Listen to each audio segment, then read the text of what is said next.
दोस्तों, बात जब भारत और पाकिस्तान के बीच क्रिकेट मैच की हो तो खेल का मैदान किसी जंग के मैदान से कम नहीं लगता।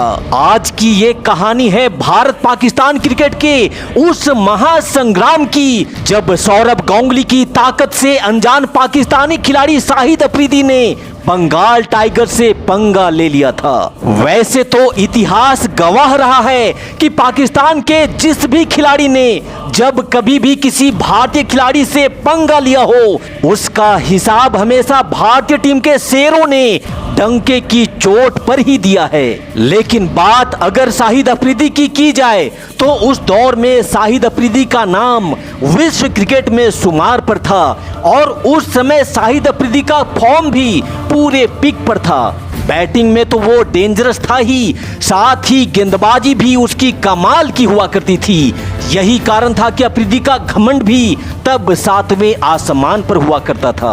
उस दिन भी अफरीदी ने जब क्रिकेट के भगवान कहे जाने वाले सचिन को आउट किया तब सचिन का विकेट लेकर अफरीदी का गुरूर और भी ज्यादा बढ़ गया था और उसी गुरूर में जाने अनजाने में अफरीदी ने बंगाल टाइगर सौरभ गांगुली से पंगा ले लिया था। फिर क्या था, गांगुली और अफरीदी के बीच आन बान और शान की जंग शुरू हो जाती है।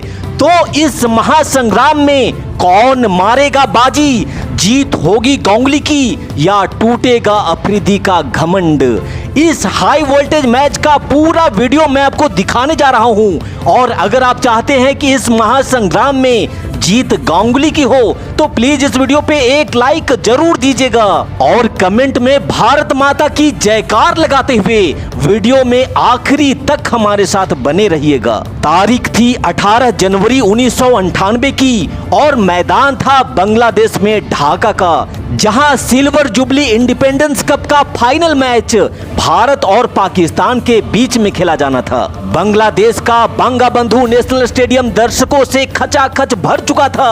हालांकि पूरा बांग्लादेश इस मैच में पाकिस्तान को सपोर्ट करने के इरादे से मैदान पर उतरा था, लेकिन आज एक एक हिंदुस्तानी बांग्लादेश और पाकिस्तान के 100 लोगों पे भारी पड़ने वाले थे। गर्मा गर्मी से भरे इस माहौल में बारी आती है टॉस की, जहां भारतीय टीम टॉस जीतकर पहले गेंदबाजी करने का फैसला लेती है। पाकिस्तान की तरफ से सईद अनवर और शाहिद अफरीदी ओपनिंग करने आते हैं और इन दोनों बल्लेबाजों ने जिस ताबड़तोड़ अंदाज में पाकिस्तान की पारी की शुरुआत करी उसे देख ऐसा लगा कि कहीं भारतीय टीम का टॉस जीतकर पहले गेंदबाजी करने का फैसला गलत तो साबित नहीं हो जाएगा। शाहिद अफरीदी और सईद अनवर ने मिलकर पाकिस्तान को एक सधी हुई शुरुआत दिलाई और 5 ओवर के खेल में ही पाकिस्तान के बोर्ड पर 30 रन लगा दिए थे। लेकिन फिर पारी का 6ठा ओवर लेकर के आते हैं हरविंदर सिंह, जिन्होंने अपनी सातिर दिमाग से शाहिद अफरीदी जैसी बड़ी मछली को अपने जाल में फंसाते हुए 30 के स्कोर पर ही पाकिस्तान को पहला झटका दे दिया था। यहाँ भारतीय टीम को पहली सफलता तो जरूर मिल गई थी, लेकिन सईद अनवर जिस अग्रेसिव माइंडसेट के साथ बल्लेबाजी कर रहा था उस पे विराम लगाना जरूरी था, क्योंकि उस दौर में सईद अनवर भारत के खिलाफ ठीक वैसे ही बल्लेबाजी किया करता था जैसे आज के दौर में भारत के खिलाफ ट्रेविस हेड किया करता है। सईद अनवर और आमिर सोहेल ने मिलकर 10 ओवर की समाप्ति के बाद पाकिस्तान के स्कोर को 62 रनों तक पहुंचा दिया था। लेकिन फिर पारी के 12वें ओवर में भारत को एक बार फिर से ब्रेक थ्रू दिलवाया हरविंदर सिंह ने आमिर सोहेल को मुंगिया के हाथों में कैच करवा 66 के स्कोर पर पाकिस्तान को दूसरा झटका दे दिया था। अब मैदान पे सईद अनवर का साथ देने बल्लेबाजी के लिए आता है एजाज अहमद और इसके बाद तो एजाज अहमद और सईद अनवर ने मिलकर ऐसी तबाही मचाई जिसे देख पूरी भारतीय खेमा सन्नाटे में डूब चुका था, क्योंकि इन दोनों बल्लेबाजों के बीच 200 रनों से भी ज्यादा की पार्टनरशिप लग जाती है, जिसका खामियाजा ये होता है कि 50 ओवर की समाप्ति के बाद पाकिस्तान ने 314 रन बोर्ड पर टांग दिए थे। अब इस मैच को जीतने के लिए भारत को 315 रनों की जरूरत थी और तब पाकिस्तान की गेंदबाजी भी काफी घातक हुआ करती थी। पाकिस्तानी गेंदबाजों के सामने 315 रन का ये टारगेट भारत के लिए आसान बिल्कुल भी नहीं होने वाला था। अब यहाँ बारी थी भारतीय टीम की जवाबी कार्रवाई की, जिसके लिए बंगाल टाइगर सौरभ गांगुली के साथ द ग्रेट सचिन तेंदुलकर भारतीय पारी की शुरुआत करते हैं। Teண்டுlalkar's away now. That's a boundary. He knows there's plenty of room on the leg side. And that's a great shot. Far away. He looked short and he paid the penalty.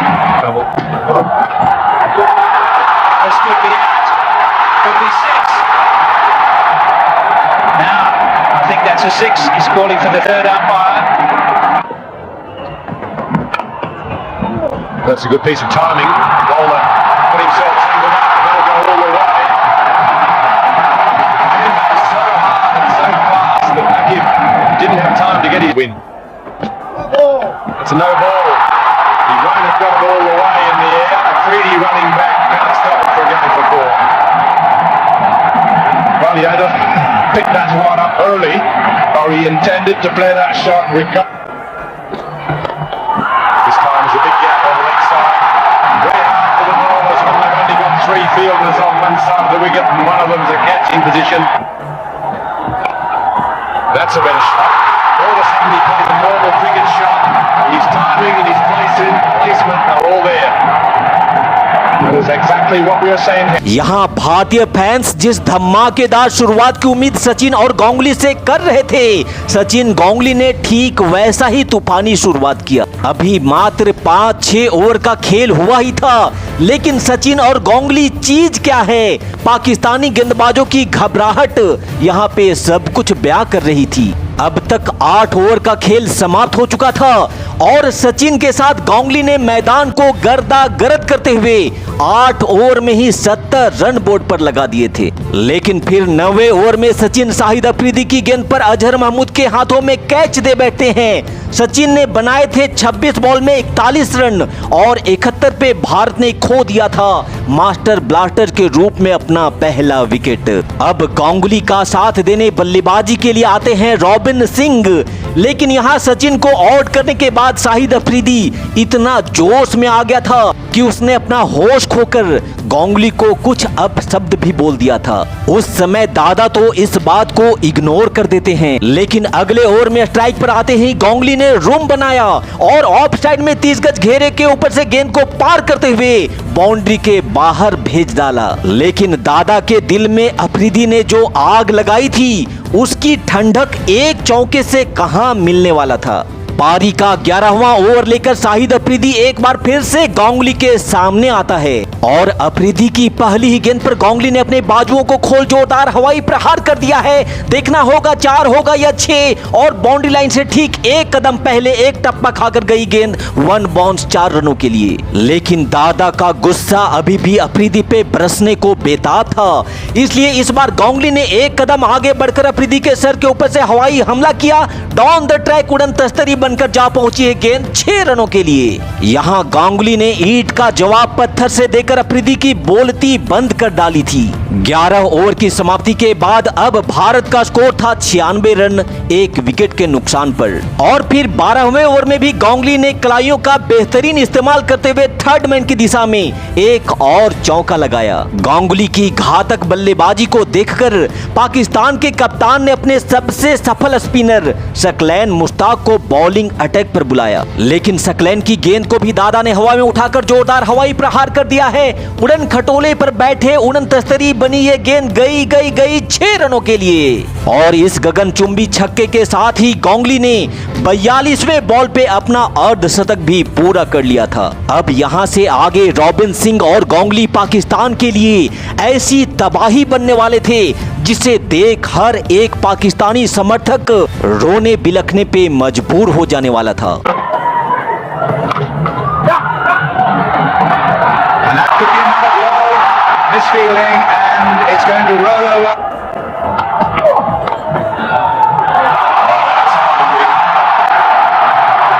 Beautifully timed by Ganguly.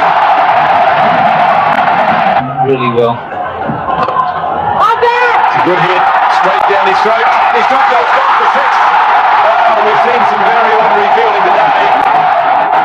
Wicket in the ground.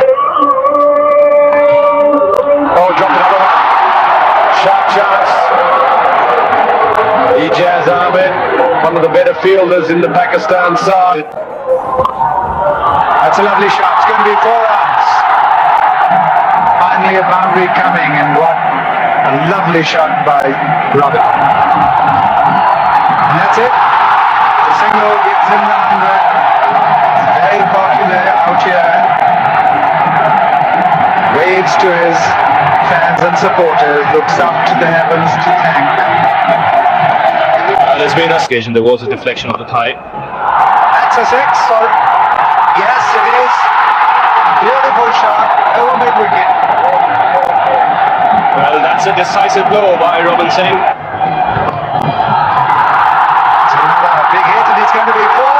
यहाँ robin Singh और सौरभ गांगुली ने मैदान पे चौके छक्कों की बरसात करते हुए 38 ओवर की समाप्ति के बाद भारत के स्कोर को 250 रनों तक पहुंचा दिया था। लेकिन तभी मजबूती से आगे बढ़ती भारतीय पारी पे विराम लग जाता है और रॉबिन सिंह 83 बॉल में 82 रनों की एक दमदार पारी खेलने के बाद आउट हो जाते हैं। हालांकि भारत के लिए अच्छी बात यह थी कि गांगुली पूरी तरह से सेट थे और शतक ठोककर अच्छी लय में बल्लेबाजी कर रहे थे। लेकिन भारत के लिए समस्या थोड़ी तब बढ़ जाती है जब नए बल्लेबाज अजरुद्दीन भी 11 बॉल पे मात्र 4 रन बना करके ही पाकिस्तानी गेंदबाजों के शिकार बन जाते हैं। और इससे भी बड़ा उलटफेर इस मैच में तब होता है जब पूरी तरह से सेट गांगुली भी अगले ही ओवर में 124 रनों की कमाल लाजवाब पारी खेलने के बाद आउट हो जाते हैं। हालांकि गांगुली ने काफी हद तक इस मैच में भारत को जीत के दरवाजे के करीब ला दिया था,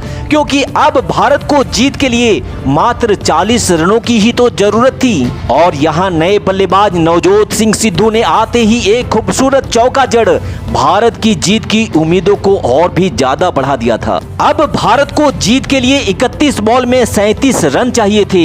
हालांकि अगली ही गेंद पर नवजोत सिंह सिद्धू भी LBW आउट करार दे दिए जाते हैं और 44 ओवर की समाप्ति के बाद अब भारत का स्कोर था 281 रन 5 विकेट के नुकसान पर। यहाँ भारतीय टीम अब पूरी तरह से दबाव में आ चुकी थी, क्योंकि अजय जडेजा जिनसे जीत की उम्मीद थी वो भी मात्र 8 रनों की पारी खेल टीम को संकट में छोड़ पवेलियन वापस लौट जाते हैं। अब भारत को जीत के लिए 14 गेंदों पर 19 रनों की जरूरत थी और क्रीज पर थे नयन मुंगिया के साथ ऋषिकेश कनिटकर। फिलहाल यहाँ नयन मुंगिया ने एक कमाल का चौका लगाकर इस मैच को रोमांच की हदों को पार करने पे मजबूर कर दिया था। अब बॉल बची थी 11 और रन चाहिए था 14। ये मैच इतना थ्रिलर बन चुका था कि दर्शकों को तो छोड़िए, यहाँ खुद सचिन दांतों तले नाखून कटकटा रहे थे। लेकिन इसी बीच कनिटकर और मुंगिया एक सिंगल चुराने के प्रयास में विफल हो जाते हैं और नयन मुंगिया 9 रन बनाकर रन आउट हो जाते हैं। अब बॉल बची थी 6 और रन चाहिए था 9। यहाँ पहली गेंद पर कनिटकर का खूबसूरत शॉट, लेकिन पीछे फील्डर है, मिलेगा सिर्फ 1 रन। लेकिन दूसरी गेंद को श्रीनाथ ने हवा में उठाकर मारा है। हालांकि ठीक से टाइम नहीं कर पाए, लेकिन गेंद जब तक फील्ड होकर के वापस आती 2 रन भारत के खाते में और जुड़ चुके थे। अब गेंद बची थी 4 और रन चाहिए थे 6। यहाँ अगली ही गेंद को श्रीनाथ एक बार फिर से हवा में उठाकर खेलते हैं, पर किस्मत अच्छी रही कि गेंद 3 फील्डरों के बीच में जाकर गिरी और इस बीच 2 रन और कनिटकर और श्रीनाथ ने पूरे कर लिए थे। अब भारत को जीत के लिए 3 बॉल में 4 रन चाहिए थे।